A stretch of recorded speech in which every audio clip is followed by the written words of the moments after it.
The City of Angels is black and gold. You are listening to the Heart of LAFC podcast. And now, Joseph Zacher.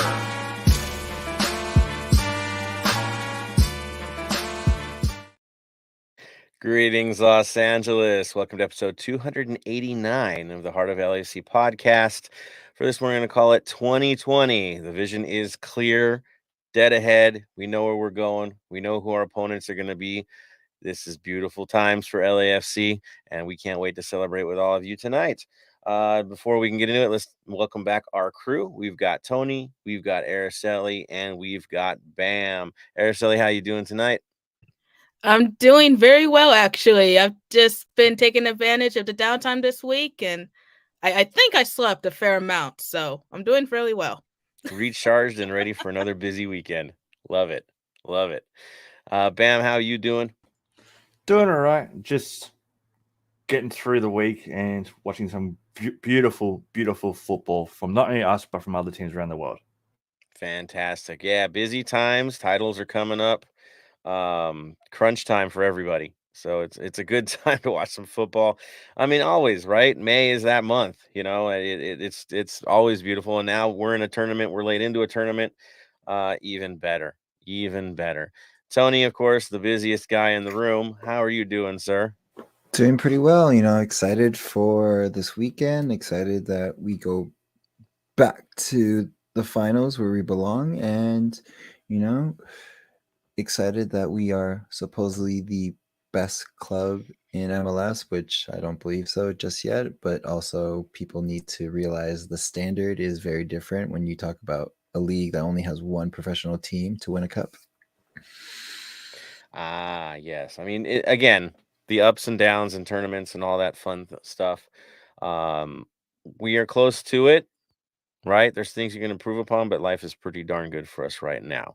That being said, let's jump right into the fact that we've actually made it to a cup final.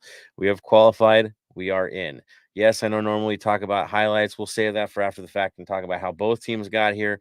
But let's have our moment. Let's enjoy the moment. Let's talk about the match, because guess what? By the time any of you tune in, you might have to go buy some tickets tomorrow, right? 10 a.m. tickets, I mean, you got to make it happen. So we're going to go right into that, talk about what's going on, the importance of this match, making it to the final. And yeah, then we'll talk about the path to get there. First and foremost, we are in the cup. We made it. We found a way to also get home field advantage, you could say, right? The second leg, by making the result we did, having a good 3-0 win.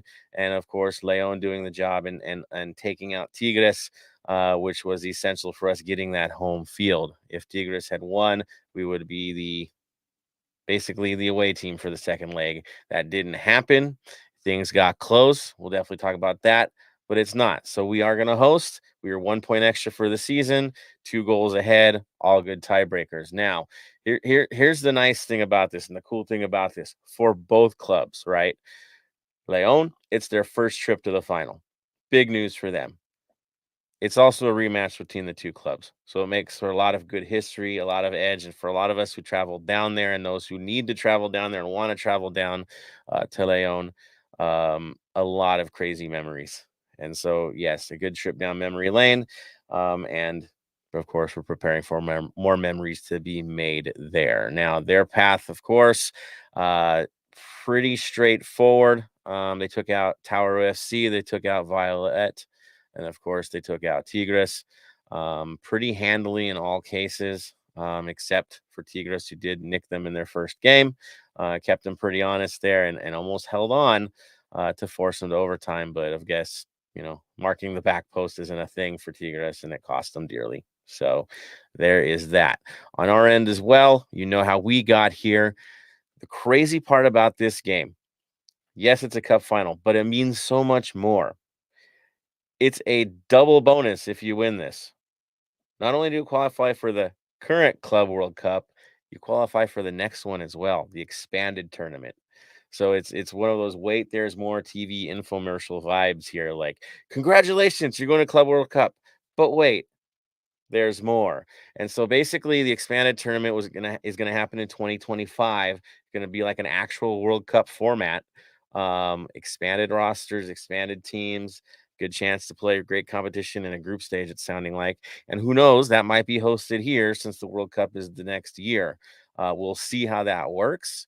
Should be interesting. As details follow, we'll get there. It's great news. It's good news. Leg 1, of course, will be on Wednesday, May 31st. 7 p.m. kickoff, I believe, for us. Leg 2 at home will be Sunday, June 4th, 6 p.m. kickoff. I imagine the tailgating and everything will be madness, and we'll be there all day anyway in preparation for a cup final at home in not that much time since the last time we hosted a cup final. Pretty cool deal that we're just shaking off the last one, and now we're getting into it again. So good news all around. Excellent news all around. Looking at you guys here, I mean, the thoughts of how this all played itself out, Bam? It was quite well. I'm happy with how it went. We had to face off some tough teams going into this. Obviously, we had Vancouver, had to go down to Costa Rica, and Philadelphia, who were by far on the first leg the toughest opponent. Second leg, I don't think they really rocked up that much. Where Lyon, I would have preferred us to play Tigres due to, them knocking us out and all that kind of stuff. But Lyon, I'm interested to see how we're going to go with it, because they will want revenge. They'll want revenge hard for us knocking them out in the past. It's going to be a cautionary situation. I'll say that. They want revenge on the field, but you got to understand, the last time we went down there, we were kind of an oddity. We were a curious oddity of this supporter group that's singing for 90 and showing things, and they kind of try to teach us a lesson down there. And they did pretty good at it at stages. They really did. But at the same time, it was not super hostile, right? Yes, the security was in place, and there were some hostile moments, individual moments. I know some guys that got chased, and it wasn't so great. But this time, you're going in for a final, and you've hurt them before. I think we definitely, those who are traveling, need to be very aware of the situation that they're in, that you could send this team to elimination, and you have before, and revenge is on their mind. So yeah, it's real world stuff, right? This isn't Disneyland. And so it's going to be really interesting the way Leon faces this. When you watch them against Tigres and the physicality of that game and the edginess of it, I think we're going to have to prepare for a scrappy, a two-leg affair. It's going to get rough. It's going to get tough. And thankfully, we have built a team that is much tougher than we used to be. If you compare the last time we faced them, we have a much more complete side to face them than the last time we faced them, and we still got through. So that feels good. But still, they're there for a reason. These really are the teams that deserve to be there. They earn their way with great scores. And so it's going to be one heck of a final. It really will be. This is probably the two most evenly matched sides if you look at it from the brackets that were set aside. Looking at Tigres, we knew they had some issues going into this thing, coach changes and all that stuff. That wasn't Leon's case at all. And they've shown that. At the opponent, Araceli, what are you thinking? What's your vibe on this? I mean, if you just look at the run of this competition alone, obviously there was a lot of good moments, low moments for the clubs, and just to see them back in the final and against Leon of all teams, I mean, I agree with you. It's definitely going to be shaping up to be a scrappy final, two legs, and just me, personally speaking, as someone who wasn't able to make it out there for the MLS Cup, this is an amazing opportunity, and I wouldn't miss it for the world. But obviously, I still got to go around my schedule with it. But other than that, I know the general consensus was that we wanted to see Tigres just for that revenge factor. But I think you still get that with Leon. It's still League Meckies versus MLS, and it's not some made up tournament like Leagues Cup, which now has more weight. We could talk about that too. No, this is as good as it gets, and this may be the first time ever you go to a Champions League final, and the MLS team is the one that's got the grease, right? That's got the talk, that people are thinking they might actually be the favorites for this match. I think that's dangerous, but it's the first time I've really heard that about an MLS side. Even when Toronto, as good as they went into it, I don't think that was the conversation. The conversation is, are they going to survive this thing? Not, are they going to take these dudes out and make a statement? Different world. Again, that's a trap for us to have that mindset. But the conversation is definitely a sea change, which is kind of neat to see. Tony, I know you're looking at it as a trap as well. Like, it's nice to be confident, but don't be, right. You need to be humble about these things. Well, yeah, it's again we're coming back to the finals. We've been here before. It's yes, it's a different style of it, where it was the COVID Champions League, and there's 2 rounds this time, and we've faced them before, so it's not like we're going into this like they don't know this. We like I think you said this before, even I think on the pod, is they know who we are. We were a kind of an attraction to them because we're new. They never seen us. No one's seen us. So, oh, new team. They're probably okay. Be all friendly. But now they know who we are and how we can play. Mind you, when we went in, we were a weaker team in the back. And yes, we did have some strong players in defense, but that's a whole different story now with an actual keeper and defense behind. It's going to be, we're going to see what we can do just away, and then at home, it's going to be a whole different monster. It will. Home field advantage is going to play an important role in both cases. It really will. Again, Leon, if you went there, you know how loud they are. They are an amazing supporter section over there. It's strong. The culture is strong there. It's active. They're smart the way they function too. It's really good to see. The stadium though is a tough place to go as an away supporter. I mean, we went, there wasn't even running water in our section. It was, belts were taken off. Any stuff was taken away. I mean, it was pretty intense with the police escort as well. Again, something that a lot of us aren't used to. Get used to it, especially if you're going to be an international side going to tournaments and going bigger than you've been before. Get used to this environment, and Leon's a good one to get a taste of that. So gonna be good. Of course, to get there, let's definitely talk about the match. We do have to celebrate one heck of a win by our boys. We did make a statement win against Philadelphia. There is no question going into that. We were a little bit concerned. Scoreline was tied, all to play for, and we know we've had drama against them at home. So we'll talk about that. Philadelphia again came into it. There were some interesting moments, of course, that kind of led to it. The lineups were switched, you could say, and I think that the lineup changes are really the story here. I'll keep harping on this. For us, we've had issues at wing. We talked about it. Bam, he'll tell you right now because he called this lineup. He said this is what needed to be. Bam, I think since you take the honors, man. Tell us what the lineup was. Yeah, I'll happily take it. I called two of the 3 changes I called for did actually happen. So we started with McCarthy in goal, which was the obvious. In the back was Hollingshead, Murillo, Long, and Palacios. In the mid, we had Acosta, Ilie, and Tillman, who I called would start over Sifu. And up the top, we obviously had Boanga, Vela, and who I called would start over Opoku. Yeah. Bogusz. I can't pronounce his name right now. Bogusz. Yeah. For some reason I couldn't pronounce his name for that moment. It's the S and the Z, man. It always throws me off too. And I should know better. I have a Z in my name. What is up with that? But yeah, I'm with you, man. Tony can tell you when I saw the lineup fall, it was giddy like a little kid, jumping up and down in the section. Everybody was laughing at me because I was like, "Oh my god, they did it!" Like I went nuts. Because I knew at that point, like, we have no excuses at this point. The best lineup possible is going out there. I know we love Chiellini. Obviously, there's something going on there, but this is the best you could possibly have in the moment. You can't make it better than this. That's what I was telling everybody. Like, this is it. Bam was right going into it, and now we're getting it. Well, most of us didn't think it would follow through, and it did.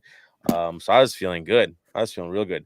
The other thing that made me feel really good about this match was the lineup for Philadelphia. Now, of course, I'm sure in their minds right now, after losing to us, the player that they've lost, well, of course, was Jose Martinez. He was their hub in the wheel, pretty much. And he, defensive midfield, controlling midfield, always trouble for everybody. Out. Out with injury, didn't travel with the team, which is a huge loss for Philadelphia if you watch the way they play. Flock had to come in and take that role, which really did have an effect.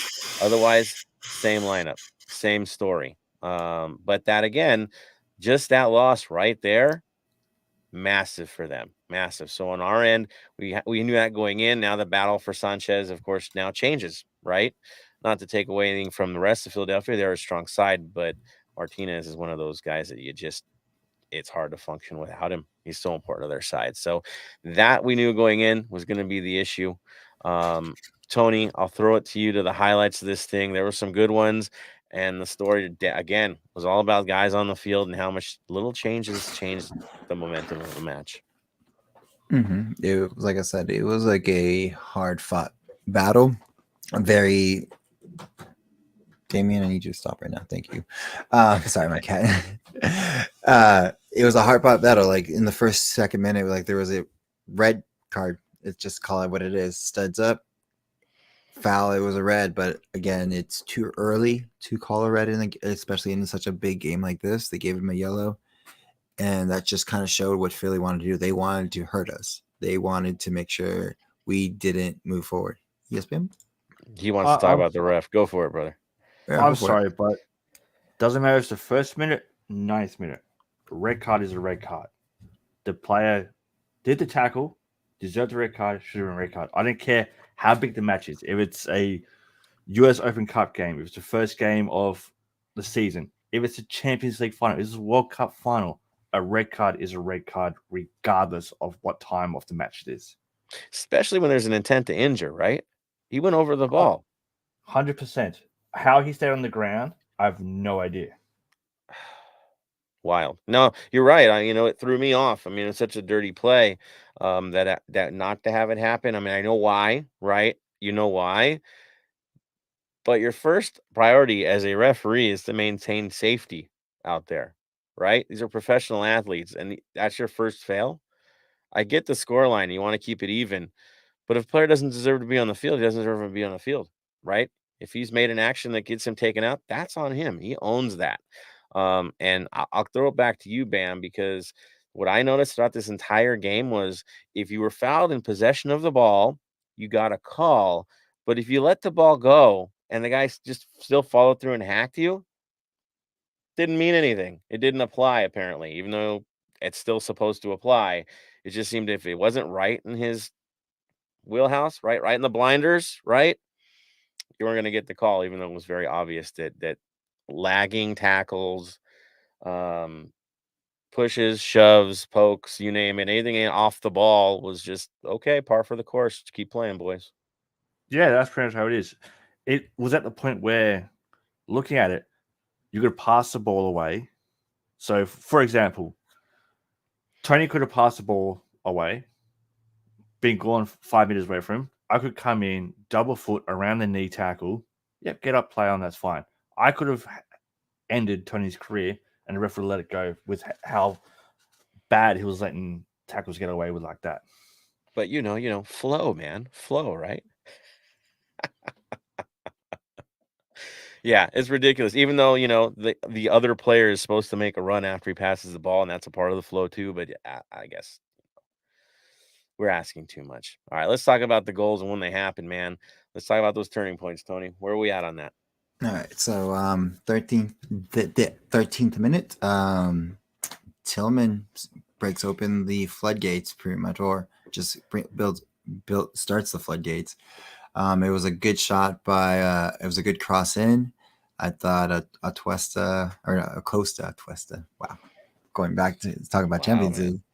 Acosta got the goal in, and then Blake with a marvelous save. He stretched. It was a good save by Blake, and then Tillman was right there to pretty much just put it away, slot it in, and we go up 1-0 in the 13th minute. So that's when I believe, honestly, Philly needed to answer back. They almost did in the first half, and they were attacking. They were trying to get everything they could with their 12th man with the referee, because again, refereeing was just horrible. Like a foul was a foul, and a tap was a tap. Or they don't even know at that point. I didn't even know what the foul was. But we go into the first half going up 1-0, and I was nervous the whole time. I had the ritual of like what I did last time we played Philly in a cup, in a knockout game, especially that magnitude. The only thing I did differently this time was not respond to anyone on my phone, because I did that last game, and you saw what happened before. No phones. Yeah.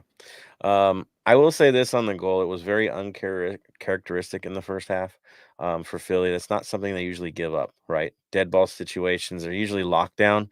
For some reason, in this game, they're really struggling on the dead ball, defending it. They really were. It wasn't. They looked very. It was an uncharacteristic performance from them on dead ball situations. To our benefit, of course, but yeah, a little bit odd. Moving forward, I think the big highlight, of course, we have to talk about is probably the red card, right? I mean, that kind of does you. In the 59th minute, red card, after he's already had one yellow card available. You would think you would be playing it a little bit more cautiously, especially in such a big game. And I want to say Oliver just decided to hack pretty much Bouanga, and then automatic red, and it was the best feeling, because it was almost like a comeback to like, all right, let's see, you can come back from a man down and see if you can be back into this game with like the rest of the whole game.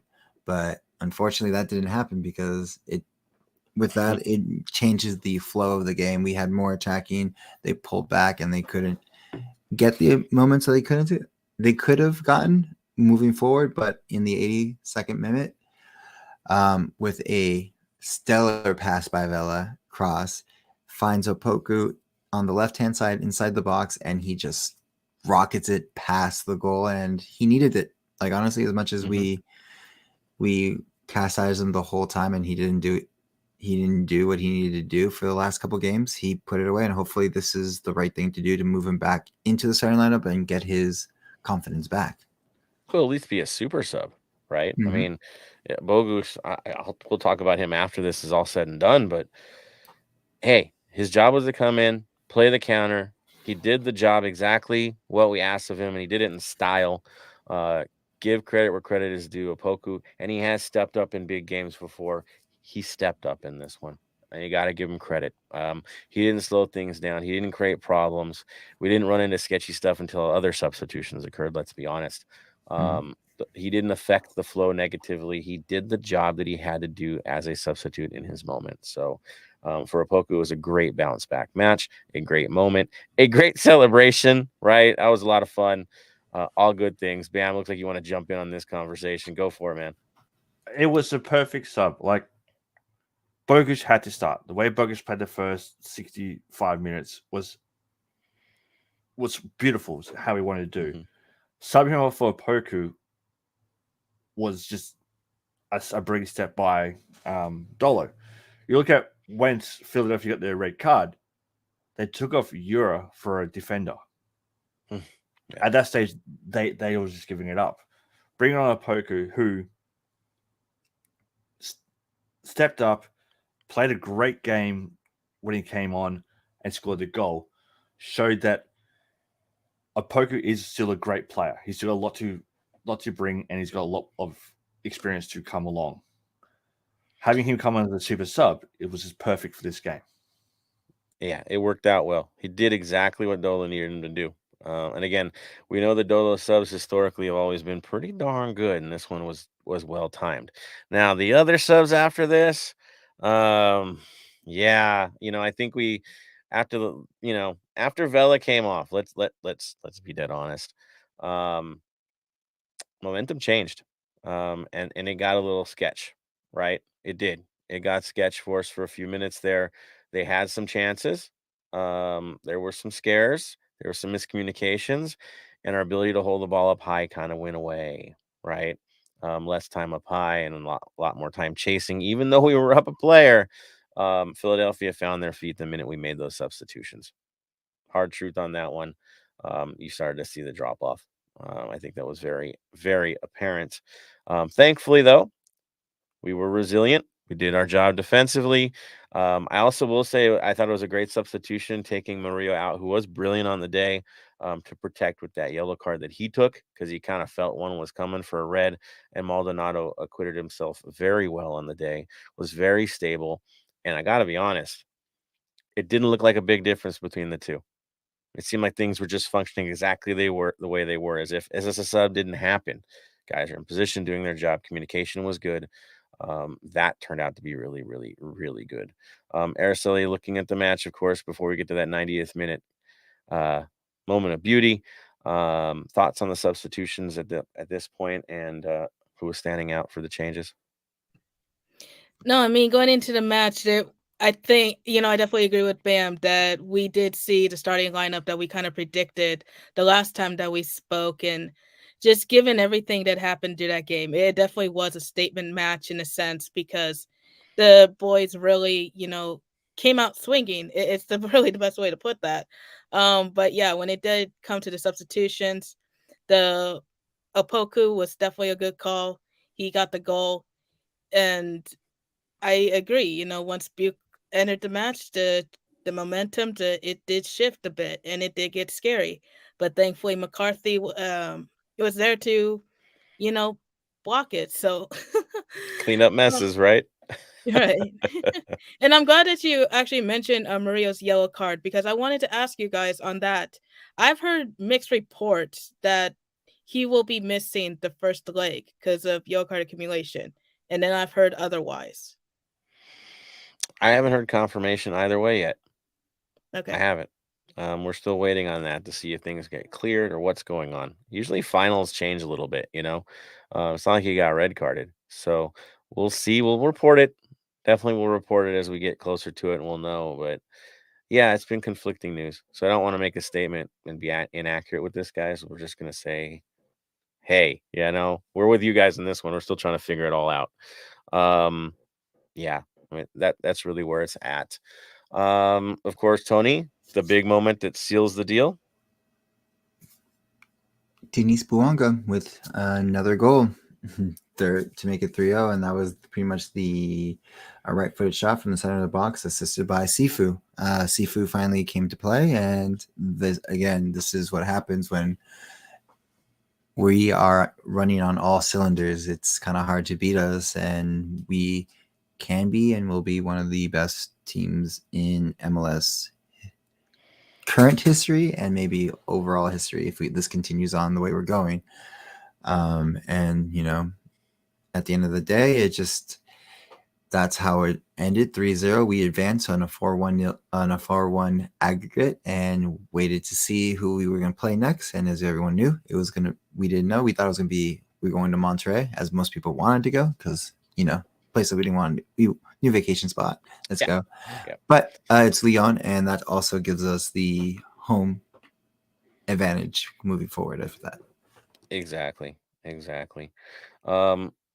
Thoughts from you, Bam, on the match in total? I thought it did well. Dolo just outcoached Curtin. He made the right subs. He did a lot of things, and I watched a podcast that gets recorded called Soccer Down Here, based out of Atlanta. To everyone in the chat that watches that too, keep your hands off Dolo. I don't want him for the next US men's national team coach. Keep your hands off him. They're all crying out they want him for the next US men's national coach. I say no, he's our coach. Leave him alone. I mean, they wouldn't be happy anyways because you probably bring in German Americans, and you know how U.S. national team supporters are about that. So I'm just gonna throw that out there because of past experience and sadness.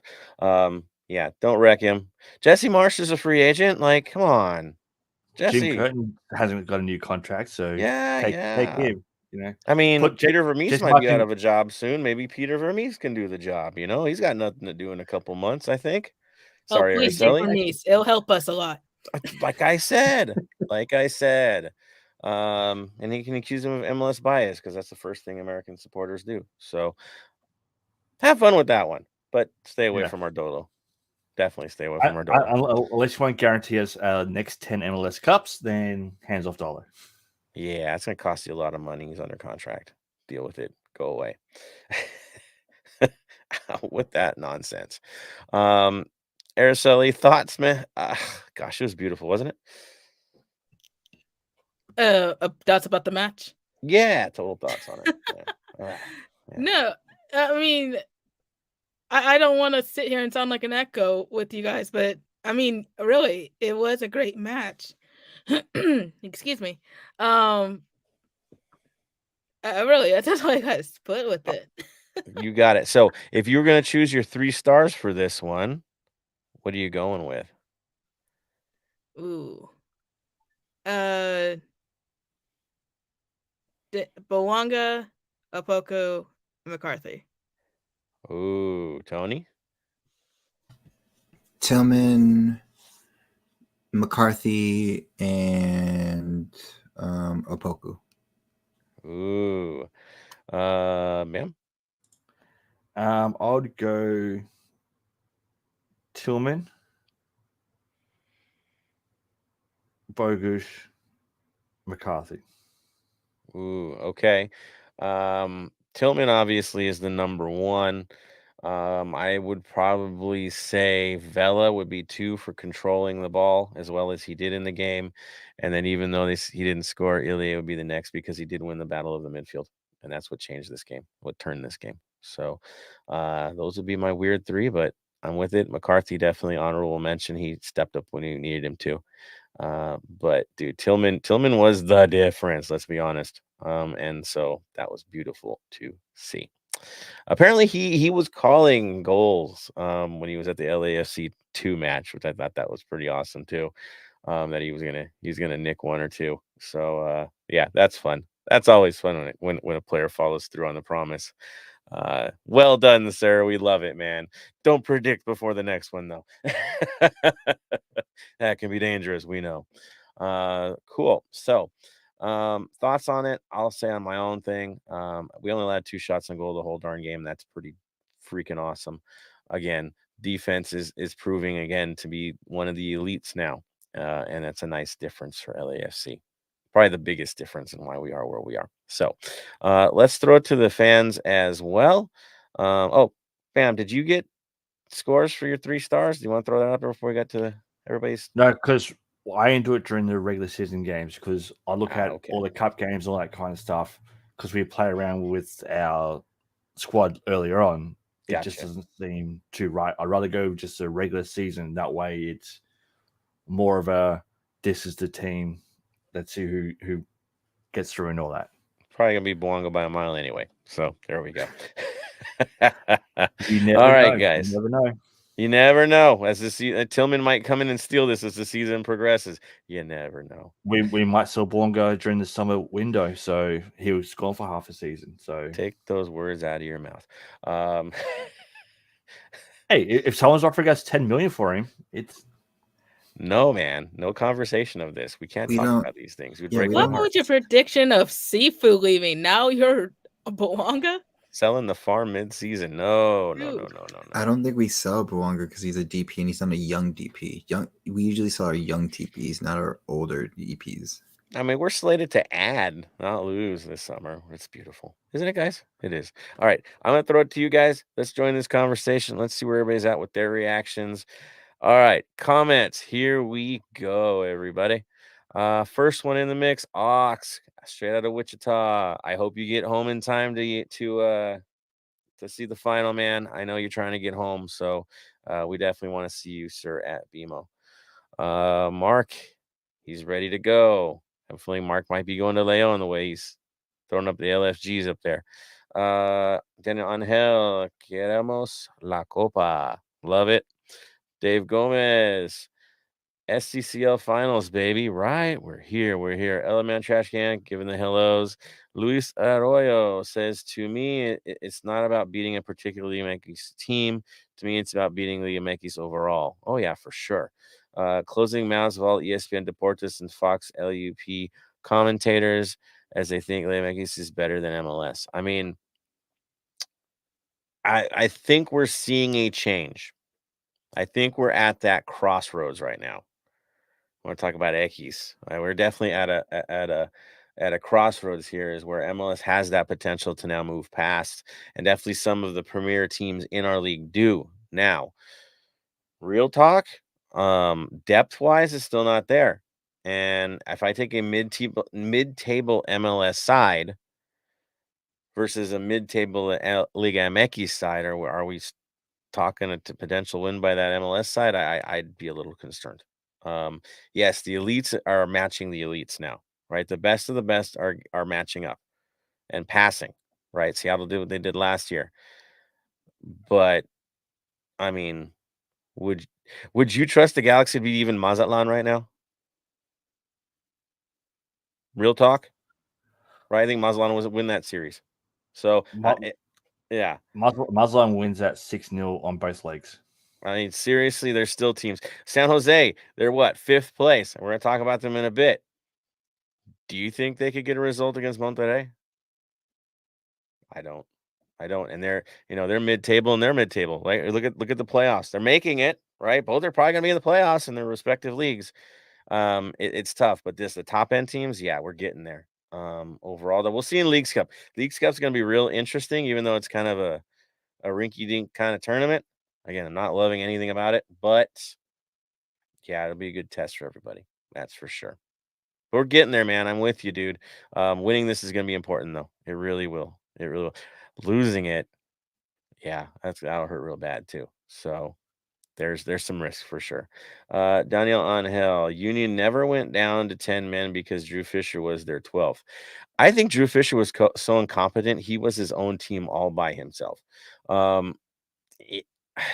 In truth, as bad as it was for us, I think it looked worse for us because we were the team with the momentum.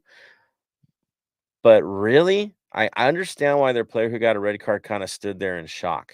He'd be getting away with it all game, and now all of a sudden it's not good anymore. First half, if he did that, nothing.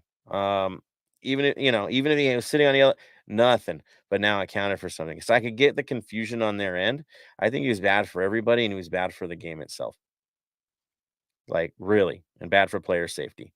But it did feel more against us because we had the freaking ball, right? We were the better team. And so they were trying to hold us down. I think it went the other way. We'd still, we'd be hacking, getting away with things. I think it's just incompetence overall. Bam, your thoughts? Yeah, just when I did see it was Drew Fisher, I was like, oh, here we go. Yeah. He's just just bad. There are a lot better than him out there, but they're a hell of a lot worse in pro than him. And in CONCACAF, really, it could have been way worse, guys. Ooh, Q, I love it. He says, "What's up, guys? It's always silent in Philadelphia. Hijos eternos." Yeah, I love all the Sons of Bale stuff flying around. I think that's absolutely hilarious. So that's good too. Daniel Angel says, when Carlos Vela is doing Carlos Vela things, we can't be beat. Right? Next level. Daniel Angel says, Stevie C said he wasn't even approached for the national team nod. Good. Stay away. Yeah. He's not in the clique, I guess. Dave Gomez, J-Mac was a wall once again for us. Dude, J-Mac is our starter. I'm sorry. I love Max. He's amazing. J-Mac's earned the starting job as far as he can take it. It's amazing. It's amazing the way he stepped up, especially since where he was at before all this, all the heroics went down last year. How tough it was for him to even get into a lineup. And now this. It's outstanding. Dave Gomez, hands off. Dolo, right? Ox also mentioning he wasn't interested in coaching the national team. I'll tell you this, Ox. Guys saying they're not interested in coaching the national team is like politicians saying they're not interested in running for president. I really, unless you're handed that opportunity, then you make that decision. But of course, you're going to say no, because you're in a current job. You don't want to mess up the employer, right? Get things flowing there. Ox said not this time, maybe very far future. Maybe sooner than we think, hopefully not, but that's life. Yeah. But let's be honest. If the US men's national team selection team that picks the manager isn't even having a conversation about Dolo, they're stupid. They are. We already know that. They're still lost in the woods. They needed a total change. Didn't do it. So, yeah, they're a mess. That's for sure. LAC Wolf, good evening. All right, Black and Gold Soldier. LAC really winning the CCL on my birthday, June 4th. Hey, I hope you get the greatest birthday present ever. Love it. Love it. Mark just confirmed. Flight booked. Let me guess, man. You're going out of TJ. That's what we do. So, dig it. Gomez Jr., MLS Voices finally recognizing we're the best team in MLS history. Dude, okay. Okay. Tony, you want me to jump on this? You want to go? I know you're ready to go attack dog on this. You have the floor. I'm going to give it to you, man. Yeah, so I didn't hear the voices part. The only one I saw was, of course, the Dumb and Dumber of Americas with I forgot from Gomez. What's his name? The former Galaxy player, Hercules. Yeah, pretty much contradicting himself because of like when Philly's coach called us maybe the best MLS team that we've ever seen. He's like, well, what about Toronto? And he's like, they won. He literally said, it's like, well, they did the triple. They did like they won the Supporter Shield. They won the Champions League. And the Canadian well, no, that's the thing, because they also won the MLS Cup that year. That was when they won the double. They won the triple, which is fine. And no taken away from Toronto winning the Canadians Cup, but they only really technically have one premier MLS team in that cup. You know what I mean? They have a shot at winning multiple times to get into it with MLS and that. So, and then they said, oh, they made it to the final. They beat the Lights of America and for what other Mexican team to get there. And then they put it to pretty much like penalties to almost win it. And it's just like, well, then you didn't exactly. So it's like, and they even brought up, I'm like, technically the better team was that could probably be put into that is DC when they won it. But again, that was also a different tournament where it was done in 5 days at their stadium the whole time. So they had home field advantage the whole time. Which is how Carson got theirs, because they played it at the Coliseum. So yeah, exactly. Old days were really weird. So, and that's the whole thing, is just like we've won the Supporter Shield. Okay, that's one thing. We won the MLS Cup. And it's like they keep disrespecting us, and no disrespect to Philly on this one. And this is the only time I'll say it, is we did what we had to do. They keep giving that Philly should have won the MLS Cup. And then he brought up, we won the Supporter Shield on goal differential. I'm like, but we had more wins. We had all this stuff, whatever. Fine. And now you're going to quote unquote knock us because we only had, this is our first Mexican team that we have. I'm sorry, we have to play who we have to play. You know what I mean? This is why I said I wanted Atlas. This is why I said I wanted mostly Mexican teams, because I don't want to hear this bullshit of, oh, we didn't beat this team. We beat whoever we beat in front of us, and now we're going to go against Leon. And hopefully if we win that, then it shuts them up and then move on to the U.S. Open Cup, then League Cup. But again, I don't think the Galaxy, I don't think any of the teams that are considered the greatest could match up to the depth that we have here and the skill that we have here moving forward. Execute. Simple. You have to do the job. You have to get it done. Philly didn't get it done. So they can talk smack all they want. If I coulda, woulda, shoulda. That ain't real. That ain't life. You did it or you didn't do it. It didn't matter how you got there. Didn't matter how you played. All that matters is your name is on that cup, right? Your name is listed as for eternity. 20 years from now, nobody will care how it happened, but it happened. And that's all that matters. Just with the CCL. If we win this thing, we'll have that conversation. If we don't win this thing, then all those voices get to fire off because we didn't get the job done. You got to win. Simple. If you do the job, you earn the praise. If you don't do the job, I don't care how the dance was, you still fell. You still fell. You got to do the job. So the voices, I couldn't care less about them. It doesn't mean anything what Herculez Gomez says. Really, it doesn't matter. He has his tinge, right? He has his love of certain teams. There's a vibe that he's got. That's cool. He also has to say things that get you to listen.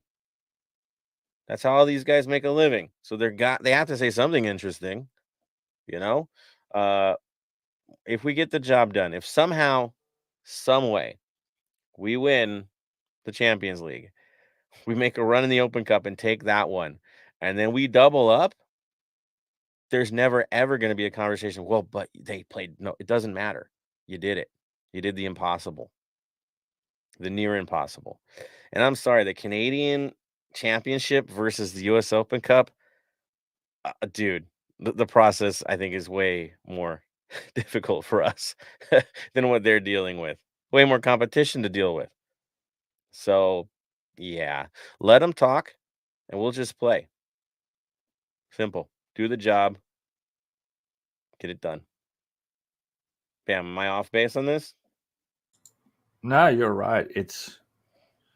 There are some people from MLS 1.0 that need to get their heads out of the sand and realize that, hey, the league's older. There are some new kids on the block that are taking over, and just need to realize that it's not how it used to be, and it will never be that again. And it shouldn't be, because that league was hemorrhaging and almost died. It's not going to die anymore because of the new blood. Really. That's why. Playing it safe and building way outside of town ain't the jam. It's taking the money, taking the risk, going downtown, being a part of that show, getting the beautiful skyline in every shot, owning your city, being a part of your community. That's how it works now. And if teams can't evolve into this, they die. And if they can clutch their former glory all they want. And those that are doing that never change, because you're less competition for us. Do not change. We don't need you as competition. We have other modern teams to deal with. Ones that know what they have to do, like Seattle, right? We got to take those guys on. We don't need another guy to worry about. So let them eliminate themselves in their history while we chase for the future. I'm fine with it. It's cool. Stick with what you got. All right, I'll move forward. Q says, it's crazy to think Miami let Mac Daddy bounce. J-Mac is the perfect example of always being prepared for your opponent. And man, was he prepared for now. Killing it for us. I mean, that was his former youth side. I mean, he does have something there, and they know him. Yeah, I mean, he's bounced around, man. He didn't have anywhere to go when we signed him. And it was one of those, well, we need to fill the roster kind of things. Isn't that crazy? But he's doing it. I love the life of a goalkeeper. Amazing. Mark Lopez says, Cross Border Express, baby. I know that place all too well. Luis M. Arroyo, love the sound of BMO chanting LAFC towards the end of the game. Dude, yeah, whole stadium chants. Dig it. Love it. Embrace it. Black and Gold Soldier says, we're not the best team in MLS history yet. That is the point right there. Yet. I hate when they talk about the greatest or golden generations. Knock it off, man. It's what you do. Perception means nothing. Canadian Cup means nothing. Exactly, from David Day. Dig it. Daniel Angel. Back-to-back doubles or a three-peat, and you can claim GOAT status. For that, you can't talk about history because the league is too young. You know who's not talking about this? I guarantee you who's not talking about this. LAFC is not talking about this. The players couldn't be bothered. Dolo couldn't be bothered. He's going to field it. He's going to have to field these goofball questions. But that's not coming up in training. What's coming up is, what are you going to do to beat San Jose? How are we going to face those guys on short rest? That's all that matters. Who's healthy for this game? That's all. That's it. It's the next 90. That's all they care about. They'll go from there. Q Cardi says, tell Herc and Bash Salsa that DC and Carson should worry about even qualifying for a wild card round before bringing in their ancient 1.0 history. Yeah, DC is a cautionary tale, as is Carson now. I feel more sorry for DC because they just ran into bad ownership and bad sales. Man, they were special back in the day. They really were, guys. And their supporters were nuts in the old stadium. They took a whole half of the field. Like, they were just on the other side. It wasn't a supporter section in the back. It was the sideline, and bouncing, and it was good stuff. But they lost their mojo. That's for sure. I hope they do find their way again. I really do. Carson, nah, stay the way you are. Never change. Clutch those old trophies. It's cool. David Day, no counting chickens before they hatch. I'm not falling for that. Yep.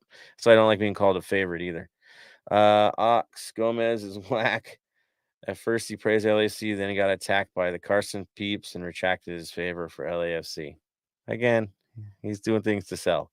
Hercules Ellis will Hercules Gomez and the other moron instigated to Jeremy Gay that LAC can go to Liga MX and destroy a team sweeping and winning a tournament. Nonsense. Okay. Gomez Jr. Ox, what's up? Oh, Herc. Yeah, whack. Having fun on Herc today. Like that. LSU work Hercules and friends are making people and other Sonic fans not like the black and gold. Wow, just sad. So here's the other thing about the media. Once you're on top, they build you up, right? But once you get there, they're going to cut you down. That's how it works. Again, be careful what you do. Gomez Jr. Mr. Gomez Jr. has a thing to talk about the CBX. For the CBX, there is a spot called Lion Parking about 5 miles away. They charge cheap for parking and taking and picking up from CBX, which, if you know, parking at CBX is limited and very expensive. I know these things. I try to get dropped off every time because it is not cheap. David Day says DC United 1998 won the Copa Interamericana over Libertadores champs, must not be dismissed. Plus great 1997, 1999 MLS Cup success. I'm not taking it away. Those guys actually played really well. People don't know because they're not old enough to know. But yeah, they were special. Very special. And a lot of those guys are now coaching in MLS currently, if you look around, and doing a lot of great things. So, including the former coaches and assistant coaches, then as well, are still around doing their thing. It's a special bunch. So, yes, they deserve their place. Let me see. Ooh, David says the season success stick will be measured match by match. Take care of each match and hard. It's heat. I will say this. It's better to be in a conversation than no longer in one. And that's also fun too. Let them talk about us. David Day want Galaxy to get messy, make our rivals formidable. I want Miami to give me an excuse to be Miami. Also, I want Miami because potentially his first game could be at our stadium. Look at the schedule, everybody. There's highly likely it would be us against them in our own house with Messi if this all works out.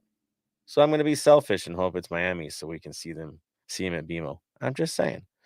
Mark Lopez, good looking out. I love it.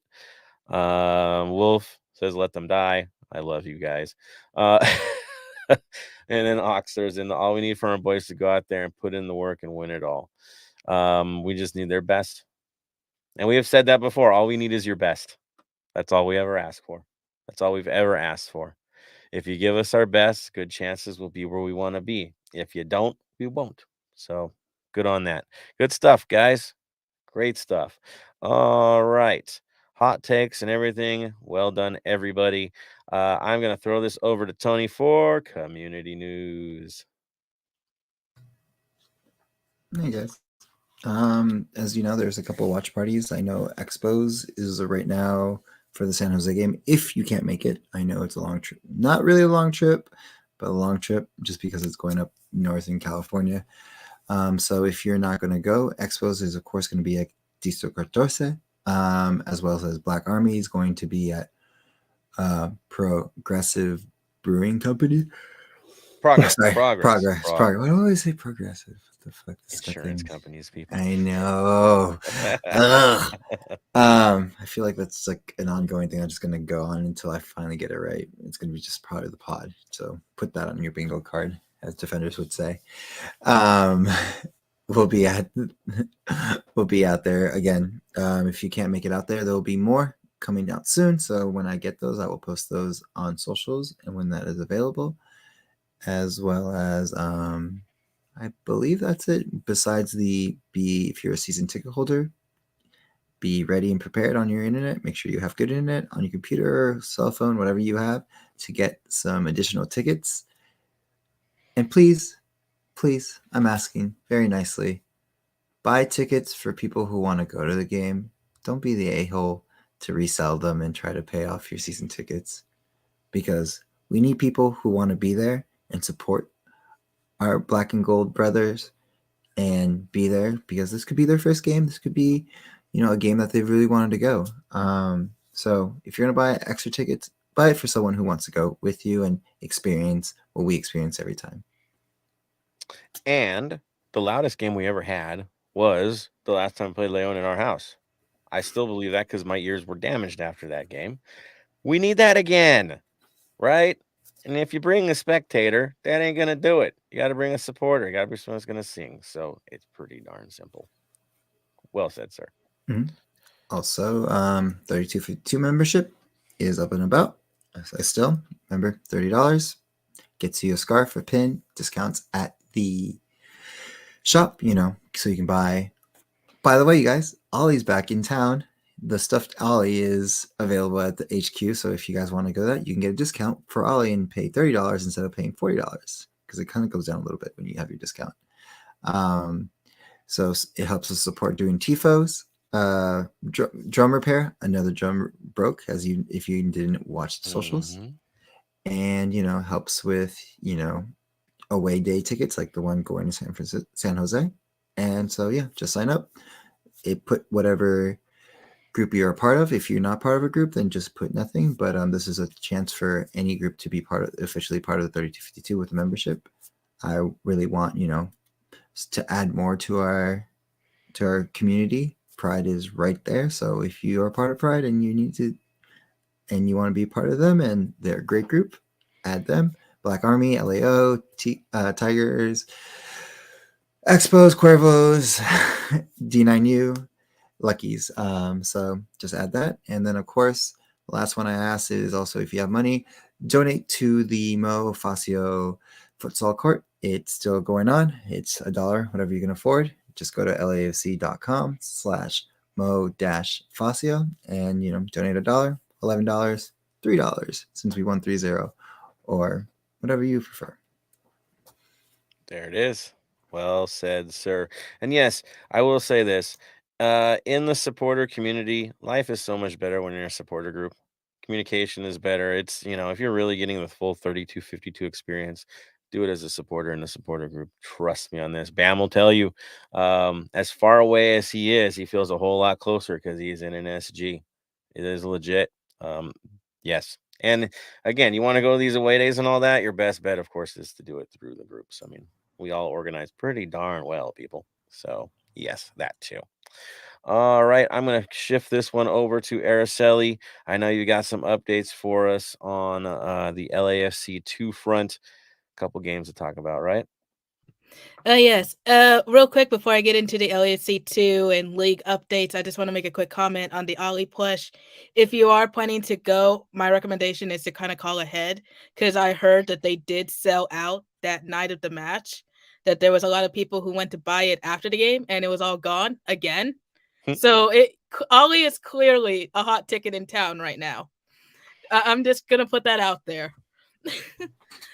You're welcome. Yep. I'll call you later on that, Tony.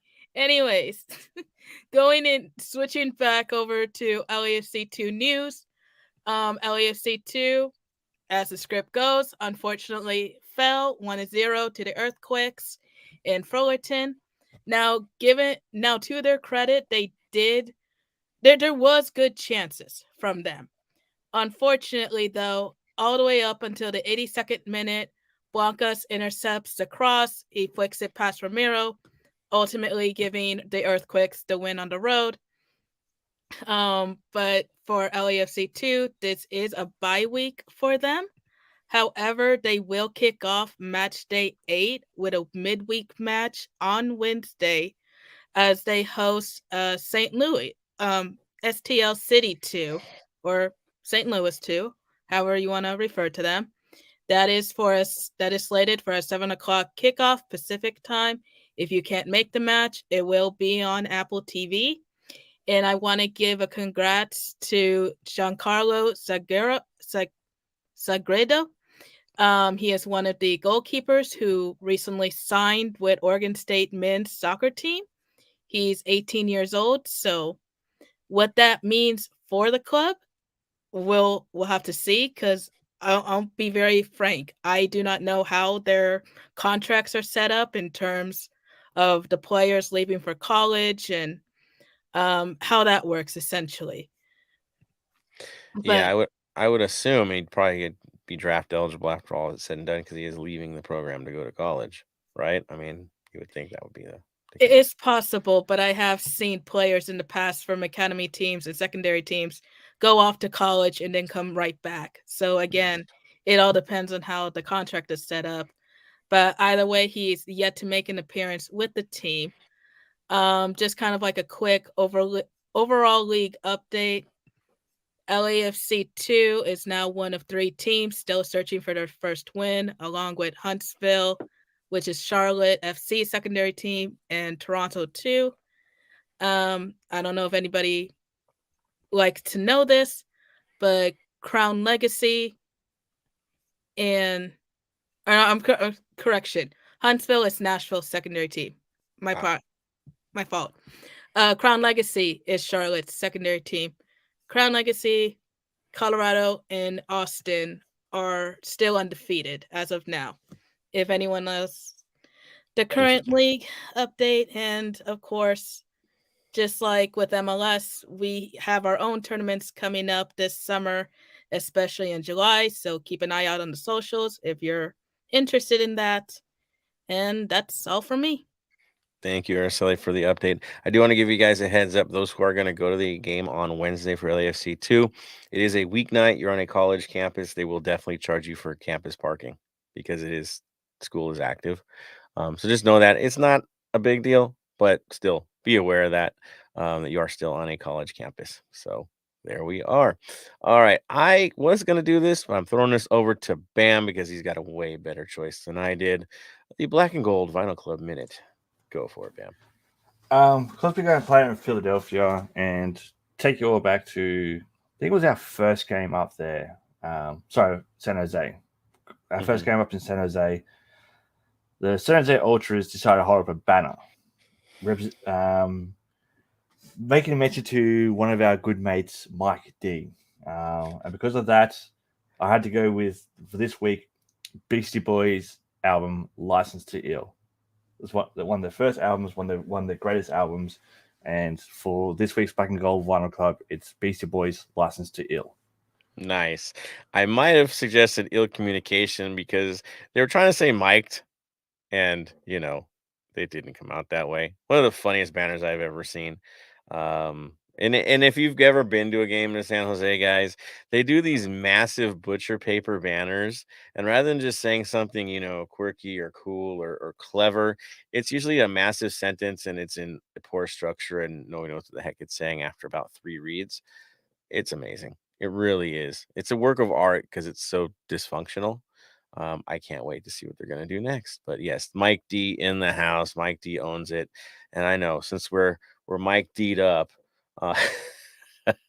I'm looking forward to seeing how mic'd we are when we go there this week from the upper deck in heaven. Yeah, good on everybody going to that.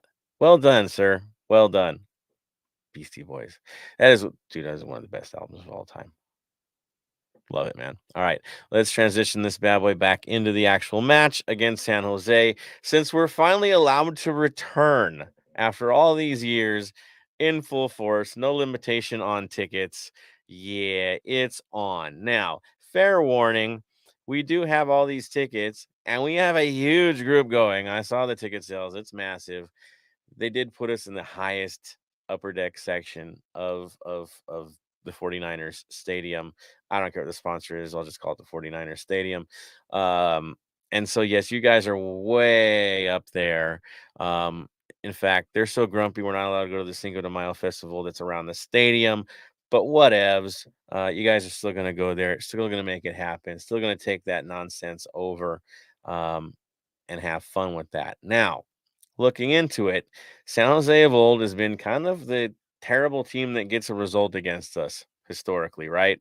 And kind of sneaks victories against us. Guess what? They're not the dirt bags that can't score or can't do anything. They've actually got some decent results and are pretty decent. I'm going to throw this one over to you, Tony. Of course, we are playing them on Saturday at 4:30. I guess big TV, right? As well as Apple TV. How are they doing right now, sir? They are not the greatest, the mid-table team. They just came off a tie 2-2 against Austin. They lost to our U.S. Open Cup opponents, Monterey Bay, 1-0. Lost to Real Salt Lake 3-1. Won against Sporting Kansas City, and tied against the New York Red Bulls. There it is. So the form ain't looking so hot. Now, overall record, they are 4 wins, 3 losses, and 3 ties. So yes, San Jose at this stage, 10 games in, has a freaking winning record, which that ain't the San Jose way. But I guess the Almeida stench is gone now, and they're doing their own thing. Even on goal difference, found that rather interesting. And somehow, some way, because we played 2 less games, they're only in 5th place. And if they were to find a way to get a win against us, they would sneak right up and tie us on points because, we played 2 less games than the rest of the world. Yeah, I know. Success does these things to your schedule, and it's going to get worse. And we'll talk about that too. But yeah. Again, it's a trap game for us. We know it's a trap game for us. It always has been a trap game for us. Tony, do you have the record for head-to-head against these dudes? Not in front of me right now. I'm going to go grab it real quick. Okay. Apologies, but I know they have been doing pretty well. They do find ways to hurt us. I mean, that is something historically that does happen against this team. Yes. While we're looking that up, you want to talk about the players on both sides that have been standing out? Oh no, I found the head-to-head right now. Okay, go for it. So we have 8 wins, 0 draws, and 5 losses against them. The last time we played them, they ended up beating us 2-1. So weird with these guys. Go for it, man. And with that 2-1 loss last time we beat them, guess who the ref was? Same ref we're having this game. Good Rubio Lord. Vasquez. We've got him this game. This is what I was saying about before we went live, what I'm a bit worried about. The ref for that 2-1 away loss was the same ref we got away this time too. And with him, we averaged, we've had him 3 times, 2 wins and 1 draw. They've had him 6 times, 3 wins, 3 draws. And at home, they've had him 3 times, 100% win. Are you serious? Yep. The 3 times San Jose have had this ref at home, they've won every game. Well, they don't have Danny Boanga, so whatevs.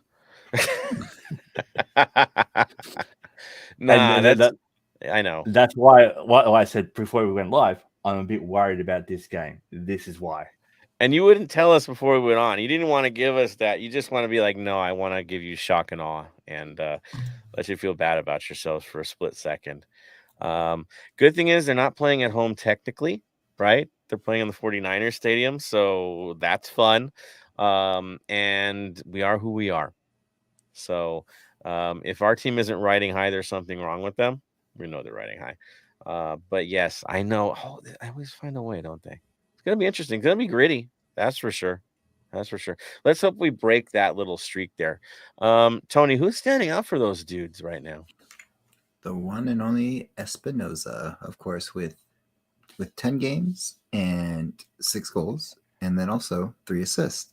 And of course, Our nemesis from no matter where he goes, Ibo Bise with 10 games played, 5 goals, and he also has 1 assist. And then for the second assist player of the game is Cad Codwell as well with 10 games and 2 assists. So those are the usual suspects that usually hurt us. So they're still in pristine condition. So hopefully they kind of don't get that home cooking this time around. Yeah, they've kind of found themselves and found their own identity at this point. I mean, they have the proper manager to get them where they need to go now. So you kind of expect it. Budget's the big story for them, right? If they're buying enough players, if they're getting enough talent. I still think they're light in terms of talent, but they definitely have some cap space. Good for us. They haven't used it up yet. But Christian Espinoza, I know we've heard this name a million times. It sounds like he's 35 with all the stuff that he's done. He is only 28, guys. He'll be trouble for us. There's no doubt about that. Eva Bise, he always hurts us no matter what color he wears. And Cade Cowell is a rising star for them. So be ready for him. And rumored to possibly play for Mexico. He's eligible either way, which I found kind of interesting. So there is that. Now, lineups for them. Before I even talk about lineups, Bam, who's missing for these guys? They got injuries to deal with. They've got a couple. In the last game, Daniel was out questionable with thigh injury, so he should be back this game. Nico Tazkaris is out with an abductor, and their big out, Nathan, ACL. Oh, wow. Yeah, it's a big loss for them. That's for sure. So yes, they're mending injuries. Interesting thing though, when you do read off who is in the lineup and who's probably going to be in the lineup, it's not a weak side. I will say that. I look at them and go, man, they've really did turn it around as to what they are and what they do. It ain't bad. Now they play a similar system to us. They do play the 4-3-3. They rely on a target man in Ebobise and work from the outside from Espinoza and Cowell. I mean that's what you should expect from them. Midfield, of course, you have Yule, Grueso in the middle, and Montero. Backline, Rodriguez and Mensa as your center backs. Acapo as right back, and Marie. In truth, I think that's exactly what they did also against Salt Lake. So consistency with this lineup. I don't think you're going to see much of a shift from it. I don't think you're going to all of a sudden throw 5 guys at us and chase us. No, I think they're going to try to dictate their own style against us and play us head to head for once, which could get rather interesting. Bam, you're shaking your head at this one. I mean, it does sound like they're finally at a stage where they will dictate their own style. Yeah, it's their last 3 MLS games has been the same lineup. Yeah, they haven't changed at all. So for me, it's more who are they subbing and when. Yes, and depth does become an issue for them. It's not so bad. I mean, there's some familiar faces that do get into this game. Tommy Thompson's one. We know that name. Tanner Beeson. He's been around a while. Miguel Taruco could be your left wing at some point in the game. That would be a guy we're not as familiar with. So there's that. Other than that, the other funny name that I see here is Judson. God, I hate playing against that guy. He has ways of hurting us. He does. I don't know. He's one of those guys that does kind of smack us around a little bit and make things tough in the midfield. Kikanovic, Buda, they could go in as well. We'll see what they do. But yeah, depth compared to us versus them, it is a little a little bit different. I do say one interesting thing is they did lose their Open Cup match, so they don't have to worry about that term anymore. It's all about the league for them. So cycling lineups for next week ain't a thing for them. They did lose to the team we're playing later in the week, and we'll preview them probably at the beginning of the week next week. But yeah, 4-3-3 is what to expect. They will take it to us. They will look for the target man. They'll try to keep us honest and press us back on the outside backs. Expect that. But again, quality versus quality. That's where we need to step things up. Missing anything on the lineup, Bam? That's pretty much it. Pretty much it. The question is us. Are we going to cycle things? Are we going to go at it? I honestly do believe that it should be treated as a rivalry match. It's an in-state team. This is a rival. They have ways of hurting us. They've done it before. I think we should take this one way more seriously than we have in the past. Want to be the Kings of California as well as CONCACAF? Yeah, let's do this. don't cycle out. I'm going to go to you, Tony, first. Lineup, backline. Who do you think we're going to see on the backline? Hollington, Palacio for sure. In the middle, Murillo is questionable if I remember right.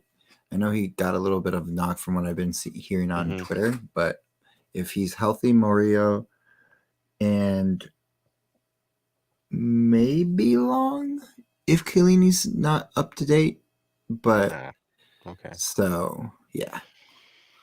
All right, Bam. I'm going backline. Hollingshead Palacios, plain and simple. Yeah. I'm going Long and Chiellini in centre back. Ooh, if you think, mainly because if Murillo's just a bit niggly, sit him on the bench. Yeah. Don't start him, so that way he can. If we don't need him, he's got a little bit more to retire. But that being said, too, when he came out in the last game for Palencia, I would be happy with Palencia. Okay, so honestly, I'll throw it out there. I think there could be a minor shuffle with Hollingshead sitting this one out, especially with Open Cup in a few days. Right, we need Palencia out there. I think it would be good for this match. He'd match this matchup pretty well, and he needs minutes. Again, be mindful of the Open Cup. Some of these guys are definitely going to be repeating that because we want to do something in that tournament, but also realize that some of the kids are going to get way more minutes for that one. So it could get interesting. I'm going to go to you, to Araceli. Your midfield setup. Who do you think the three are this week? For the midfield, definitely Ilie, Acosta, and I'm kind of debating with saying Cifuentes because kind of how you pointed out, Open Cup is in less than 3 days right after that match. So it turns into a question of, do we want to go full strength or do we want to do a roster rotation? But I guess I'm comfortable with right now saying Ilie, Acosta, and Cifuentes. There it is. Okay. I'm with you on that. I think Cifuentes gets to play because this game gets rather physical. And Tillman will come in. I think he's going to come in no matter what. They're going to switch off for each other. My bigger question is, how long is Sanchez going to be on the field? I think he will find his way off the field rather early in the second half. Could that be a Bogusz? Could that be a Duenas situation? But I do think Tillman starts. I'll go to you, Bam, on your top line. Who do you think your strikers are going to be? Where are you at on this? Top line, I'm going the same as our game against Philly, Vela, Bogusz, Bouanga.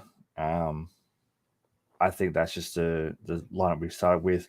Opoku will come in for Bogusz, and then Stipe will come in maybe 80th minute to give either Bouanga or Vela a rest. Yeah, that's what I see at the top.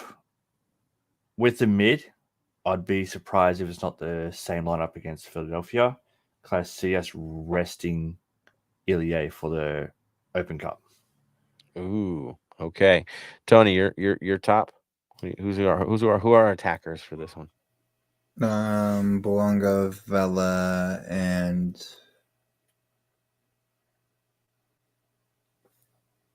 Bogusz. I feel like okay. I feel like super sub, and then you play Opoku on coming in for the Open Cup. Interesting. I have a funny feeling Opoku gets a start in this one as a reward, right? That somehow he gets into this thing, and then Bogusz comes in as a either sub for him or sub for one of our midfielders because that is his natural role. So we'll see. We'll see what happens. Good on everybody on their thoughts on this. Araceli, do you have any thoughts on the lineup that you want to add in as well? I think anything, any wrinkle we could be looking at here? Not really. I mean, as far as like the back line, excuse me, and the front three goes, I do see it being the same as Philadelphia with a few exceptions for Monterrey. So there we go. All right. Dig it. So let's see how this one plays itself out. It's great to have options. It's great to have super subs. I will say I think Maldonado also starts in this game. I do. I think Long Maldonado is going to be our story just because of health reasons. We don't take chances. You know how this is. We go with the healthy guys. And that'll be my last thought on that. All right. Last look at what everybody else is saying in the community and where you guys are at on this. Let's see a couple comments that I saw pop up. Interesting. Ox had a couple comments. He just wanted to say that they need to put in work, of course. Tony needs to be sponsored by Progressive because he mentions them so much. And of course, scalping. Who? Yeah. So that was the comments we saw. That's about it for this one, guys. Well said by everybody. Looking forward to next week when we get our Open Cup preview. Hopefully we'll get on there before that match and get you guys set up. Of course, tradition dictates what we always do, our final thoughts. So we are here. This is the moment. Let's get into it. Final thoughts. I am going to start with Tony. Go for it, sir. Final thoughts is be safe up there, please. Like, it's going to be a long drive. I know it's Cinco de Mayo weekend, and alcohol will be involved, of course. So just be safe up there. Don't do anything stupid. You are in a NFL football stadium, so cameras are a little bit more stricter. Also, securities might be a little bit more tighter, so watch yourself. Be careful. Don't do anything stupid because you may spend the night in San Jose. Or, sorry, Santa Clarita. Santa Clara, Yeah, and Santa you'll Clara. spend time in the stadium jail. There you go. It's Stadium one of jail. those stadiums that has its own jail, guys. Mm. Fair warning. And pyro So- gets you put away. So, and this Santa Clara PD loves to fine people and press charges. It's not like a release and go home. They press charges. I got that warning earlier this week. Like, hey, you might want to tell them. Like, okay, I'll tell them. Watch out, guys. They like to prosecute up there. I know. Who wants to talk about that? But I know. It is well said, Tony. You have the floor, man. I just had to throw that in there. Oh no, you're good. And yeah, just have fun. If you're going to the watch parties, I'll see you probably there. I'm not going to this one. I'm still recovering from a week long of just overall work and other things. So I'll see you guys at the watch party if you guys go. And also with that, that's my final say. Nice. Thank you, sir. Well said. Araceli, final thoughts. Well, it's officially Cinco de Mayo over here. So whether if you participate in the festivities or not, just overall, please be safe, regardless if it's a Cinco de Mayo festival, if you're driving to San Jose or going to a watch party, just please be safe, please be conscious, help each other out. And overall, I'm just definitely looking forward to all the videos that are going to be coming out of this match, especially with the 32-52, hopefully causing more earthquakes within the stadium. If you know, you know. Oh yes, we want to see that nice little bounce in the upper deck. Yeah, I remember being there for that. It was such an experience. Spongy Stadium, that was fun. Yeah, good memories. Bam. Just want to bring up a little thing that happened here in Australia recently. There's videos going around of a ref in a state league game getting assaulted by a fan. As much as I talk some shit about referees, that is just a no go and all that kind of stuff. Look, stay on the side, tell the ref they've done a bad job. Try and get in their head.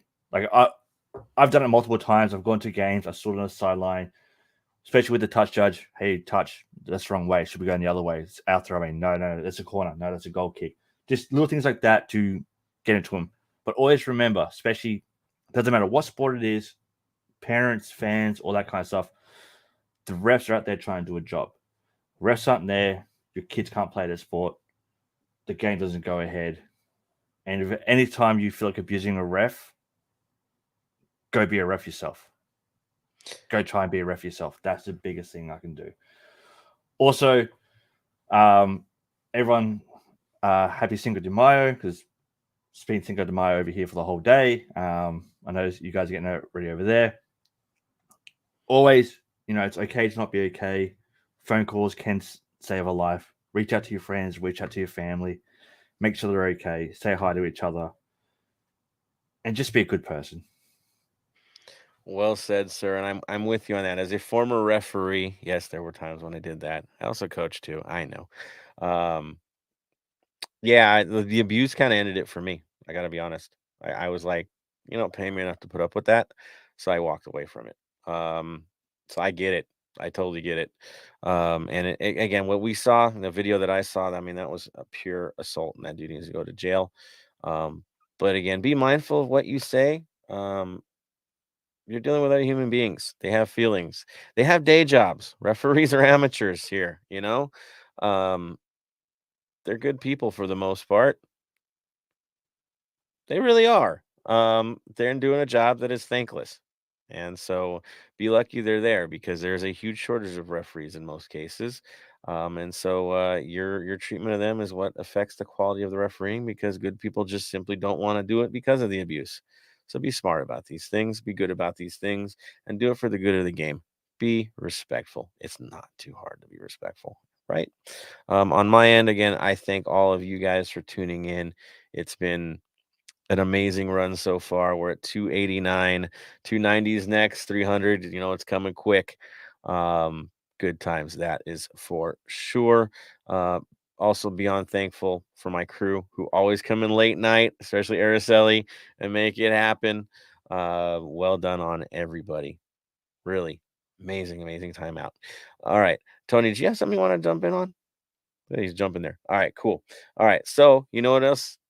Tradition dictates. It's the final word. So I'm going to start with you, Tony, since I called you out. Final word. Stay golden, Los Angeles. Araceli. Stay golden. Bam. Stay golden.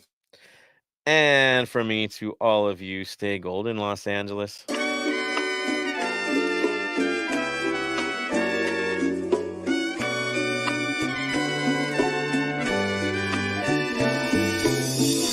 Thank you for listening to the Heart of LAFC. Make sure to leave us a rating and review on iTunes or Stitcher.